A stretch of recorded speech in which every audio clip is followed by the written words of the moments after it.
അപ്പോൾ ഇന്നത്തെ നമ്മുടെ സ്പെഷ്യൽ അരിപ്പൊടി വെച്ചിട്ട് ആവിയിൽ വേവിച്ചെടുക്കുന്ന ഒരു പലഹാരത്തിൻ്റെയാണ്. നല്ല ടേസ്റ്റിയാണ് ഇത് കഴിക്കാനായിട്ട്, ഉണ്ടാക്കിയെടുക്കാനും നല്ല എളുപ്പമാണ്. അപ്പോൾ ഇതെങ്ങനെയാണ് ഈ ഒരു പലഹാരം റെഡിയാക്കി എടുക്കുന്നതെന്ന് നോക്കാം. അപ്പോൾ അതിന് മുമ്പായിട്ട് ചാനൽ സബ്സ്ക്രൈബ് ചെയ്യാത്തവരുണ്ടെങ്കിൽ സബ്സ്ക്രൈബ് ചെയ്യാൻ മറക്കരുത്.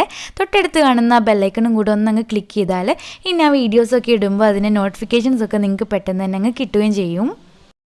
അപ്പോൾ ഇതുണ്ടാക്കിയെടുക്കാനായിട്ട് ഞാൻ ആദ്യം തന്നെ ഒരു ബോൾ എടുത്തിട്ടുണ്ട്. അതിലേക്ക് ഒരു കപ്പ് അളവിൽ അരിപ്പൊടി ചേർത്ത് കൊടുക്കാം.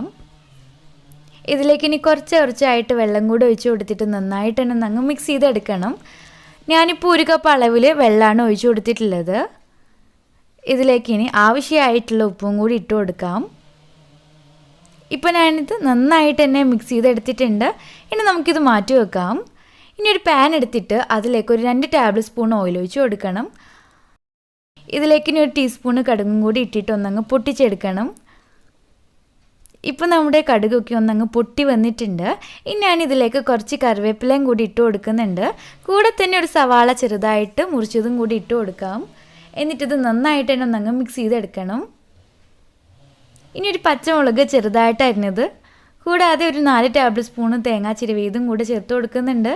പിന്നെ കുറച്ച് മല്ലിയിലയും കൂടി ഇട്ട് കൊടുത്തിട്ട് നന്നായിട്ട് തന്നെ ഒന്നങ്ങ് മിക്സ് ചെയ്തിട്ട് ഒന്നങ്ങ് വഴറ്റിയെടുക്കണം.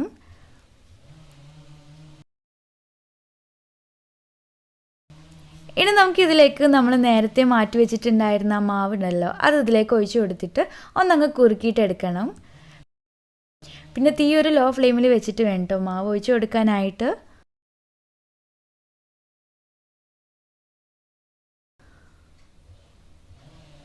ഇപ്പോൾ ഇതിവിടെ റെഡി ആയിട്ടുണ്ട്. ഇനി നമുക്ക് ഫ്ലെയിം ഓഫ് ചെയ്തിട്ട് തണുക്കാനായിട്ട് മാറ്റി വെക്കാം.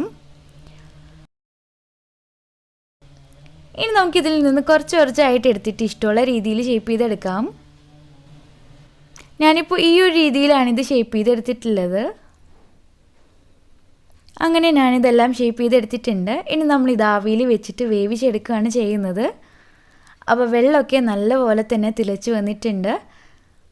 ഇനി ഞാനിതുപോലത്തെ ഒരു പാത്രത്തിൽ കുറച്ച് ഓയിലൊന്ന് ബ്രഷ് ചെയ്ത് കൊടുത്തതിന് ശേഷം ഇത് ഓരോന്നായിട്ട് ഇതിലേക്ക് വെച്ച് കൊടുക്കുകയാണ്. ഇനി ഇത് അടച്ച് വെച്ചിട്ട് ഒരു 20 മിനിറ്റ് വരെ നമുക്കിതൊന്നങ്ങ് വേവിച്ചെടുക്കണം.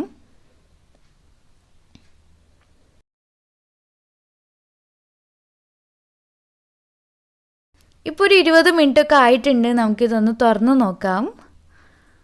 ഇപ്പോൾ ഇതിവിടെ വെന്ത് വന്നിട്ടുണ്ട്. ഇനി നമുക്കിത് ഈ പാത്രത്തിൽ നിന്ന് മാറ്റാം. അപ്പോൾ ഇത്രയേ ഉള്ളൂ. അരിപ്പൊടി വെച്ചിട്ട് ആവിയിൽ വേവിച്ചെടുക്കുന്ന പലഹാരം ഇവിടെ റെഡി ആയിട്ടുണ്ട്. അപ്പോൾ നല്ല ടേസ്റ്റിയാണിത്. എല്ലാവരും ഒന്ന് ട്രൈ ചെയ്ത് നോക്കിയിട്ട് ചെയ്ത് നോക്കുന്ന സമയത്ത് ഫീഡ്ബാക്സ് ഒക്കെ താഴെ കമൻറ്റ് ബോക്സിൽ അറിയിക്കുക. അപ്പോൾ നിങ്ങൾക്ക് ഈ വീഡിയോ ഇഷ്ടമായെന്ന് വിചാരിക്കുന്നു. ഇഷ്ടമെങ്കിൽ ലൈക്ക് ചെയ്യാനും ഷെയർ ചെയ്യാനൊന്നും മറക്കരുത്.